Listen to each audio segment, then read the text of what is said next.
Hi friends అందరికీ ఇంకా morning లేస్తేనే స్నానం చేసి ఫ్రెష్ అప్ అయితే అయిపోయినా. ఇంకా నైట్ మిగిలిన చపాతీను చికెన్ గ్రేవీ రొంతుంటే వేసుకొని అయితే తినేసిన అనమాట. ఇంకా మార్నింగ్ ఉన్న ఆన్లైన్ క్లాస్ ఏమో ఆఫ్టర్నూన్ షిఫ్ట్ చేసినారు. ఇంక సరే అని చెప్పి రెడీ అయిపోయి ఇన్స్టిట్యూట్కి అయితే వెళ్ళిపోయినా అనమాట. ఇంకా మార్నింగ్ 9కే ఉంటుంది కదా. ఇంక ఇదైతే నాగవరం స్టాప్ అనమాట. ఇంక ఈ స్కై వాక్ ఎక్కి ఆపకి దిగి ఇంకొక 400 మీటర్స్ నడిస్తే చాలు మన ఇన్స్టిట్యూట్ అయితే వచ్చేస్తుంది అనమాట. ఇంకా ట్రాఫిక్ తెలిసిందే కదా, ఎప్పుడు ఈ పక్క అయితే ట్రాఫిక్ ఫుల్ ఉంటుంది. ఇంక ఇన్స్టిట్యూట్ అయితే అయిపోయింది అనమాట. 2 hours ఉండింది. ఇంకా రూమ్కి వచ్చి ఆన్లైన్ క్లాస్ వింటూ అయితే ప్రాక్టీస్ చేసుకుంటున్నాం అనమాట. నేను బాను 11కి వచ్చా నేను రూమ్కి అయితే. ఇంకా మేము ప్రాక్టీస్ చేస్తుంటే క్లాస్ అయితే 1 స్టార్ట్ అయింది. క్లాస్ అయిపోయింది అనమాట 2 o'clockకి. ఇంకా మార్నింగ్ రైస్ ఉందని చెప్పి వెళ్ళి పెరుగు అయితే తెచ్చుకునేసినాము. ఇంకా పెరుగుతో పాటు పికిల్ గానే ఉందన్నమాట. మ్యాంగో పికిల్ బాగా చేసుకోవచ్చినాడు ఇంటికాడ నుంచి.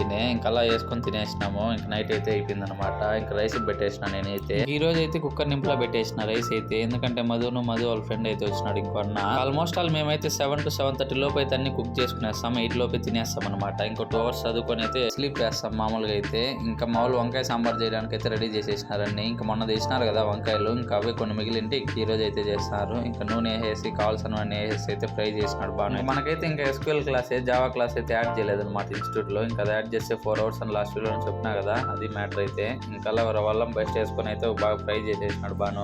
బాగా బాయిల్ అయిన తర్వాత అయితే నెక్స్ట్ టమాటా అయితే వేసేసినాడు. ఇంకా టమాటా వేసుకుని అయితే బాగా బాయిల్ చేసినాడు అనమాట. ఇంకా మన రూమ్ లో 2 బాణులు ఉంటారు, మీరు కన్ఫ్యూజ్ కావద్దండి. ఆల్టర్నేట్ గా వంటలు చేస్తుంటారు, 2 బాణులు చేస్తారు, ఒకే బాను చేస్తాడు అని అయితే అనుకోవద్దు అనమాట. ఇంకా మోడ్ సాల్ట్ అయితే స్టైల్ గా వేస్తాడు అనమాట. నేనైతే రైస్ పెట్టే సాంబార్ కావాల్సినవన్నీ అయితే రెడీ చేస్తాను. ఇంకా అంతలోనే వంకాయ కర్రీను వైట్ రైస్ అన్ని అయితే రెడీ అయిపోయినాయి. ఇంకా దించుకొని అయితే పెట్టినేసిన మాల్. ఇంకా మొన్న అయితే వంకాయ కర్రీ గ్రేవీ ఉంది. ఇంక ఈ రోజు అయితే చిక్కగా చేసినారు. ఇంక ఈ వీడియోకి అయితే అంతే ఫ్రెండ్స్. ఫాలో కొట్టి లైక్ అయితే చేసేయండి. ఇంక యూట్యూబ్ లో అయితే సబ్స్క్రైబ్ చేయండి.